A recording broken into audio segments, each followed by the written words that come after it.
दिल में फिर से एक पैगाम आया है। दिल में फिर से एक पैगाम आया है।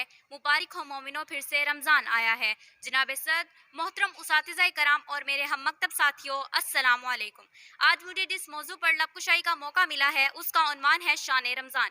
जनाब सद, माह रमज़ान दरअसल रहमतों और बरकतों का महीना है और इस महीने में अल्लाह ताला अपनी रहमत और बख्शिश अपने बंदे पर निछावर कर देता है। जनाब सद, नबी करीम सल्लल्लाहु अलैहि वसल्लम का इरशाद है कि जब रमज़ान की पहली रात होती है तो शयातीन कैद कर दिए जाते हैं, जन्नत के दरवाजे खोल दिए जाते हैं, फिर इसका कोई भी दरवाज़ा बंद नहीं होता, और जहन्नुम के दरवाजे बंद कर दिए जाते हैं, फिर इसका कोई भी दरवाज़ा खुला नहीं होता।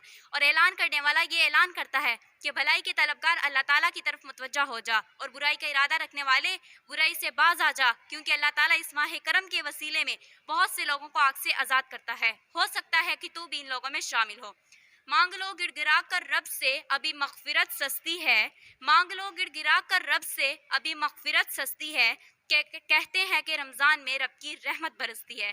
जनाब सद, माह रमज़ान दरअसल खैर और बरकत का महीना है। मुसलमान को मुसलमान बनकर अपने अमाल अल्लाह ताला के हुक्म के मुताबिक ढालने का महीना है। दौलतमंद को अपनी दौलतमंदी के जरिए अल्लाह ताला को राज़ी और खुश करने का महीना है। गरीब को अपनी गरीबी के बावजूद नेक अमल करने का महीना है। ये महीना आता है तो फिजा को पुरनूर बना दिया जाता है। ईमान वालों के दिलों में मुसरत की लहर दौड़ा दी जाती है। बड़ी उम्र के लोग खलूस अमल के साथ नेकी पर मशगूल नजर आते हैं, तो छोटी उम्र के बच्चे इनको देख देख कर इनके साथ इबादतों में मशगूल नजर आते हैं, हत्ता कि वो सुबह की नमाज में भी शामिल हो जाते हैं। जनाब सद, अल्हम्दुलिल्लाह, आज एक बार फिर रहमतों का महीना साया फुगन है। मगफरत की सबील लगा दी गई है और पुकारने वाला पुकारता है कि कोई है जो मुझसे मांगे और मैं इसको दूं, कोई है जो मुझसे माफ़ी मांगे और मैं इसको माफ़ कर दूं। वो बंदा नवाज तो अपने बंदों को नवाजने और उनको माफ़ कर देने के बहाने तलाश करता है।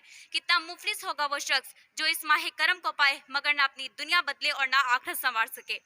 वो उस देने वाले की तो इस माह करम में करम की इंतहा है और हमारी गफलत की इंतहा ये है कि हम लोग गफलत बरस रहे हैं। जनाब सद, अगर रमज़ान की बरकतों का अंदाज़ा लगाना है तो इस बात से लगाइए कि जब रमज़ान का महीना आता है तो जन्नत के दरवाजे खोल दिए जाते हैं और जहन्नुम के दरवाजे बंद कर दिए जाते हैं। मैं अपनी इस तकरीर का इख्तिताम इस शेर से करती हूँ। तेज धूप की तपिश तुमको सताएगी, तेज धूप की तपिश तुमको सताएगी, प्यास की शिद्दत तुम्हें आजमाएगी, प्यास की शिद्दत तुम्हें आजमाएगी। रोजेदारों, तुम हर हाल में सब्र रखना, यह आजमाइश तुम्हें जन्नत में ले जाएगी। शुक्रिया।